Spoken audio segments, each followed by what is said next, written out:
and convictions will follow. Be in no doubt, those that have participated in this violence will face the full force of the law. The police will be making arrests, individuals will be held on remand, charges will follow, and convictions will follow. I guarantee you will regret taking part in this disorder, whether directly or those whipping up this action online and then running away themselves. This is not protest. It is organised, violent thuggery, and it has no place on our streets or online.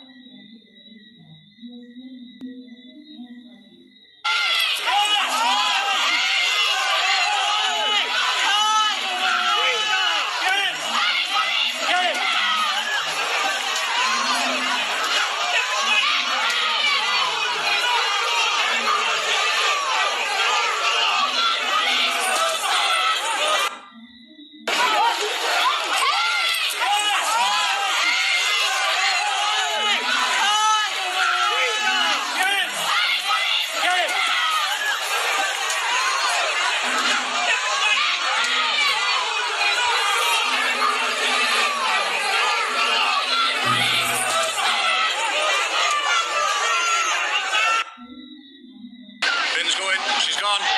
Bins up, bins up. Come on, bang! That bins up. Bins up now. Bins up. Push her back. Get round it.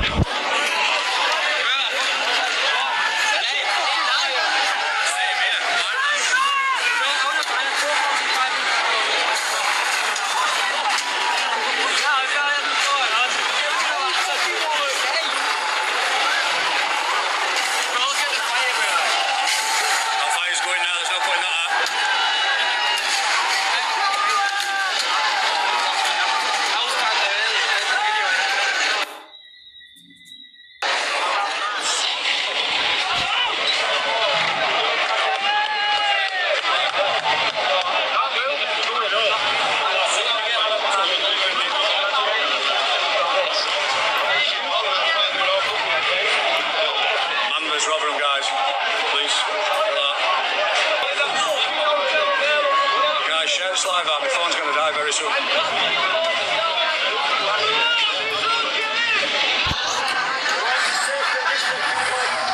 Oh, something's happening upstairs.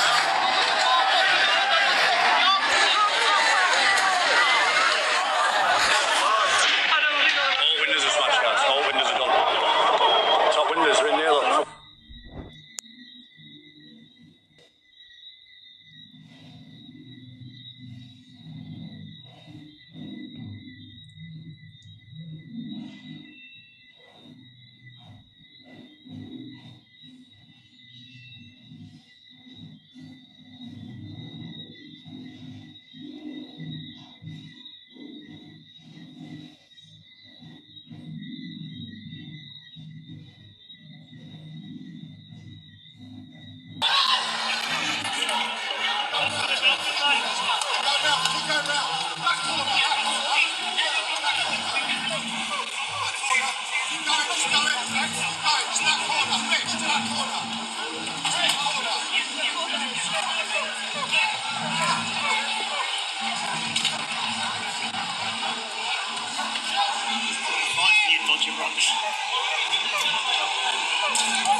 several countries have issued safety warnings to their citizens in the UK due to ongoing anti-immigration protests and riots.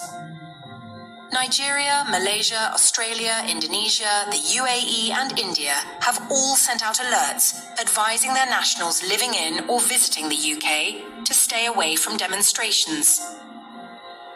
India has become the latest of 6 countries to issue a warning to citizens travelling to the UK following days of violent riots.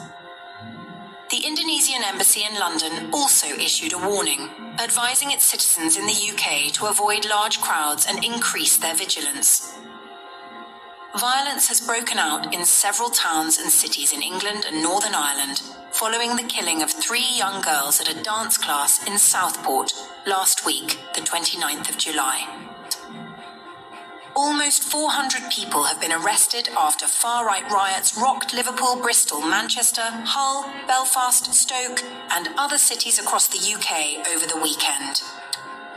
For the latest news, click on the link in the description for the Independent's social channels.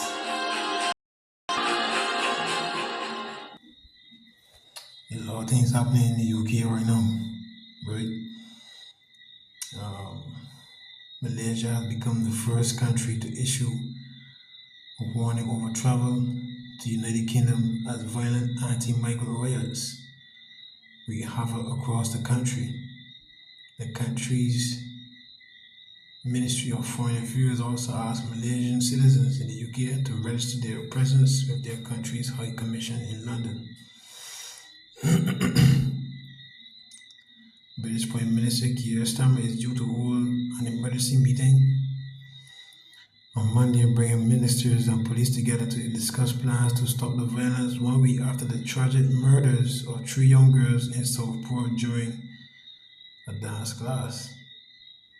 The attack was falsely attributed to a Muslim migrant, prompting violent riots by far-right hooligans who clashed with police and attacked buildings believed to be housing refugees.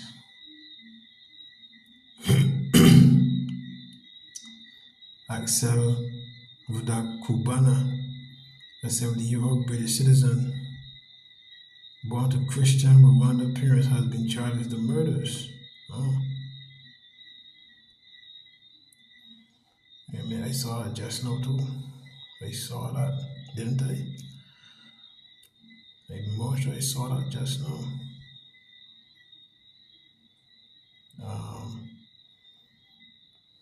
I'm sure I saw that just now.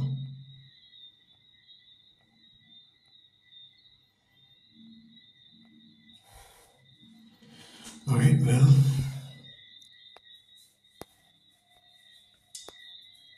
All these things bound to happen.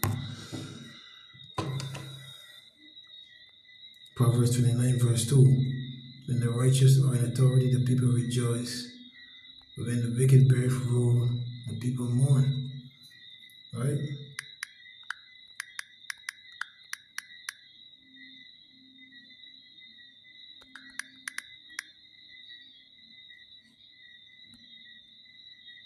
Alright, there's one here. There's one here. Let's see.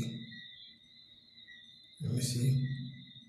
Well, the 17-year-old who appeared in court here today had been arrested on Monday, pretty soon after those 999 calls were made by people in Southport asking for ambulances, saying that several people had been stabbed and among them were young children.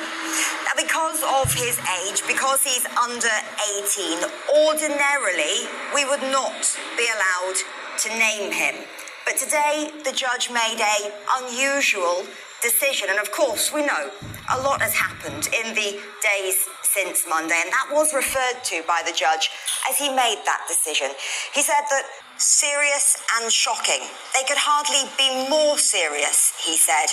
But he also talked about misinformation online. He described rioting also in Southport, but also elsewhere too that we've seen, and made the decision to try and diffuse some of the tensions. Charged overnight, then brought to court this morning with a blue lights police escort. The 17-year-old accused of carrying out a mass stabbing at a children's dance class in Southport. Accused of murdering these 3 girls, Alice, Bibi and Elsie, and also trying to murder 10 other people, including 8 children. The suspect can now be named as Axel Rudakabana. This is him when he was younger in his school uniform. Today in court, we barely saw his face as he sat in the dock with his head down and his face covered. During a brief hearing, first thing this morning in a youth court, and then later during a hearing that lasted about an hour in a Crown courtroom in the same building, Axel Rudakabana had his grey tracksuit top pulled right up, covering all of his face. Occasionally, I saw him pull it down just enough so as he could look around the courtroom. When he was asked, "Are you Axel Rudakabana?" there was no response. When the judge asked his defence barrister if he could confirm his name again, no reply. In fact, the 17-year-old remained silent through his entire time in court today. Arrested on Monday by police who've been called to a mass stabbing at a summer holiday dance workshop in Southport. So Jake is the new face of terrorism. It's like, yeah, boy. Remember, this is the whole fear of Jacob's trouble, so, we gotta wait and see what the rest of this year can play out, boy, but 17 years old too? At 17, normally Axel Rudakabana wouldn't be publicly named, even once charged. But today, the judge decided his identity should be known. Among the reasons, his birthday next week when he turns 18, meaning he'd be named then anyway. And also, what's happened since Monday, what the judge called idiotic rioting, the false names and claims online. In ruling that it's in the public interest to name the teenager, Judge Andrew Maneri said, continuing to prevent full reporting has the disadvantage of allowing others who are up to mischief to continue to spread misinformation in a vacuum. He said it runs the risk that when the information becomes publicly available, that will provide an additional excuse for a fresh round of public disorder. As Axel Rudakabana left court, there was tight security again. While in Southport, after the violence on this street on Monday, and since then on streets nearby, more flowers still come. For many, those killed and those injured must not be forgotten in all this, including dance teacher Leanne Lucas and John Hayes, who were both stabbed while trying to protect the children. Today, from Alderhay Children's Hospital, an update. 2 of those who were taken there to be treated for their injuries have now been discharged. Claire Fallon reporting. So Keir Starmer has announced a new national response to the violent disorder in the wake of the deadly Southport night attack. The Prime Minister summoned police chiefs to Downing Street after far-right riots spread across the country last night. More than 100 people were arrested in central London and 11 in Hartlepool. There was violence in Manchester and a tense standoff with police in Aldershot. Andrew Misra has this report. Next to the highest offices of law and order, violent disorder and chaos. An ugly contrast on Whitehall last night. More than 100 people were arrested. Police officers attacked and abused. Just as they were in Southport on Tuesday, when a mosque was targeted by rioters believed to be supporters of the... So, let me get a precept there. Right?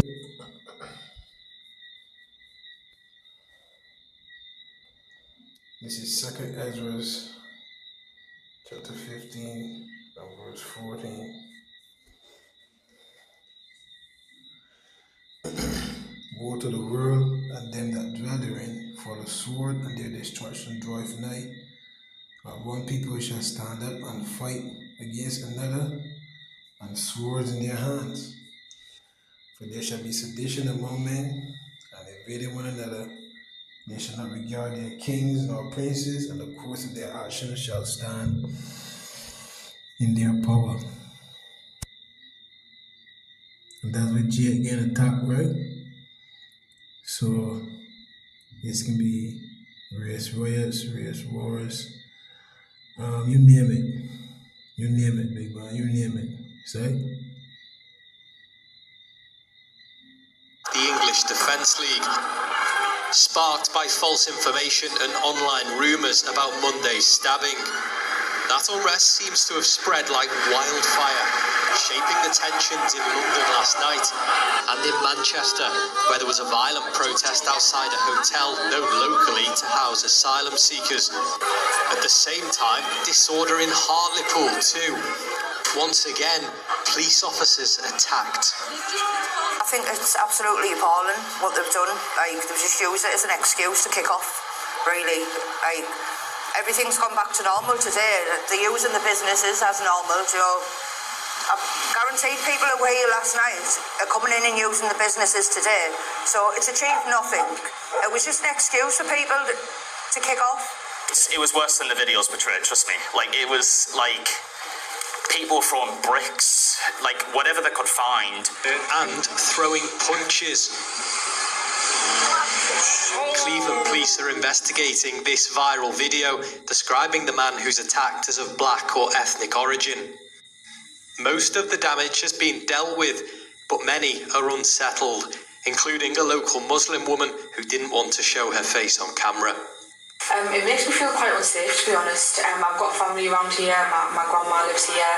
I wear hijab, so do some members of my family, and it's not nice to think that I have to worry about their safety. I've got a younger sister who I don't want to. So you Jets, you can be target.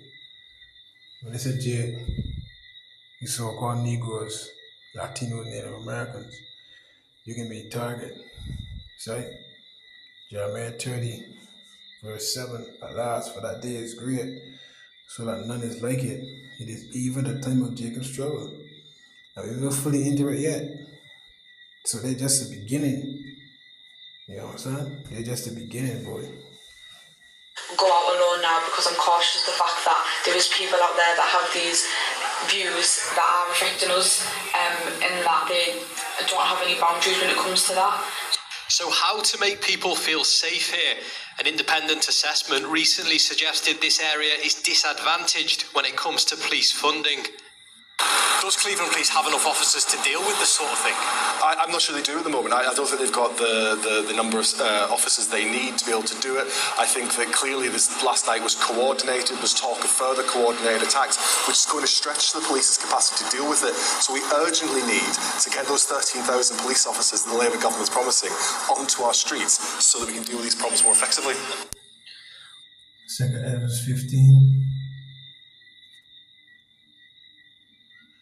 2nd Esdras 15.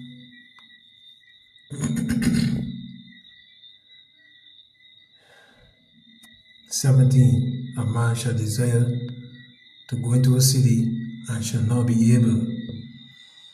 For because of their pride, the city shall be troubled, the houses shall be destroyed, and men shall be afraid. A man shall have no pity upon his neighbor, but shall destroy their houses with the sword, and spoil their goods, because of the lack of bread, and for great tribulation. So, there can be martial law, the streets can be blocked off, right? Can't go from point A to point B. The cities can be trouble, as in looting, businesses being broken into, set on fire, you name it, right? And men shall be afraid, because you can be afraid for a time, man. Like I said, it's just the beginning, boy. This is just the beginning. Right? The far right may be planning on targeting immigration centers in Brentford, Harrow, Walthamstow, and Finchley this Wednesday. So yeah, boy.